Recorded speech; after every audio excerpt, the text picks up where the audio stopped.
A pocket full of kisses. And I see 3 raccoons.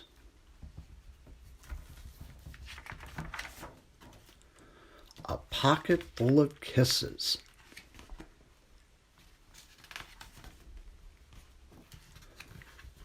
Chester Raccoon sat in the hollow of a tree and pouted. "Please, can we give him back?" he asked his mother. "I'll be really, really good if we can give him back."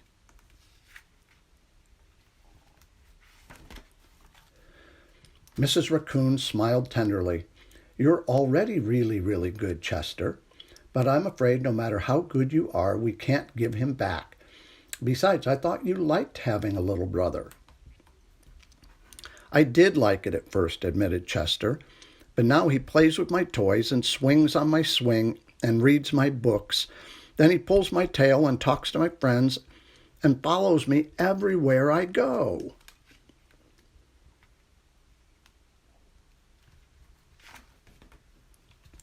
Mrs. Raccoon lifted Chester onto her lap and smoothed out his worried, furry forehead.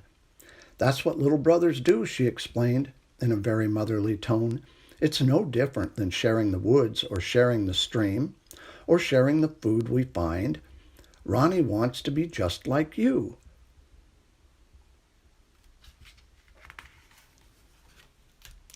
Mrs. Raccoon placed Chester on the ground and smiled at him with the soft, loving eyes he knew so well.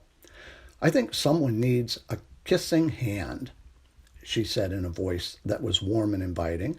She took Chester's hand in her own and spread open his tiny fingers into a fan. Leaning over, she kissed him, right in the middle of his palm. Chester felt the warmth of that kiss rush from his hand, up his arm, and into his heart. And when he pressed his hand to his cheek, he could hear his mother's words in his head. "Mommy loves you," they said. "Mommy loves you." Chester grinned so wide, the tips of his silky black mask crinkled upward. Even his cheeks flushed to a primrose pink. He was the happiest raccoon in the forest. Then, in the blink of a moment, all the joy went out of the little raccoon. His pink cheeks paled, and a stream of tiny hot tears fell like spring rain down his sad little face. Even his silky black mask drooped as he watched his mother reach down, take Ronnie's hand in her own, open his tiny fingers into a fan, and kiss his brother's right in the middle of his palm. "That was my kissing hand," Chester gasped in the saddest voice his mother had ever heard. "Why did you give Ronnie my kissing hand? Don't you love me any more?"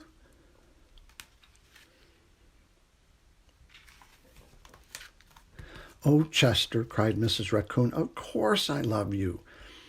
"Then how come you gave the baby my kissing hand?" asked Chester.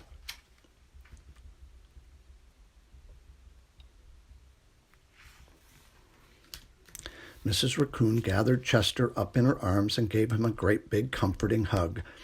"I would never give Ronnie your kissing hand," she assured him gently. "That was his kissing hand. Now you each have one of your own." Chester wiped away his tears and settled in his mother's lap. "If you give both of us kissing hands, won't you run out?" Mrs. Raccoon laughed. "Would you like to hear a story?" she asked Chester. "About kisses? About stars?" said Mrs. Raccoon. "Every night, just before the sun goes down, it reaches out with its rays and touches every star in the universe. One by one, the stars light up and shine down upon us. Even on nights we can't see the stars, they're up there, sparkling away. No matter how many stars fill the sky, the sun will never run out of light, and its rays will never stop reaching out to them. That's the way it is with kissing hands. When somebody loves you, Their kisses are like the sun's rays, always there and always shining.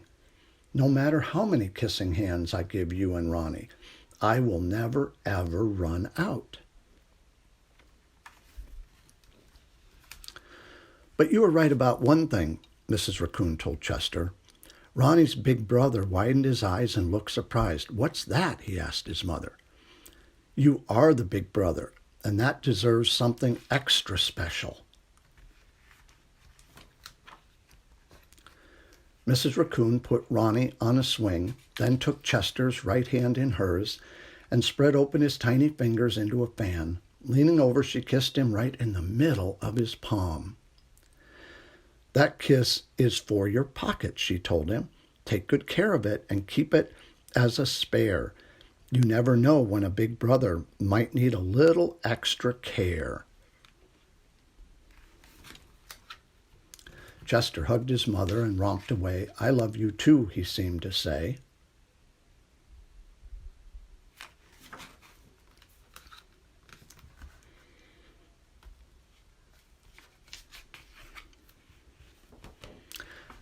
And that's Chester and his little brother,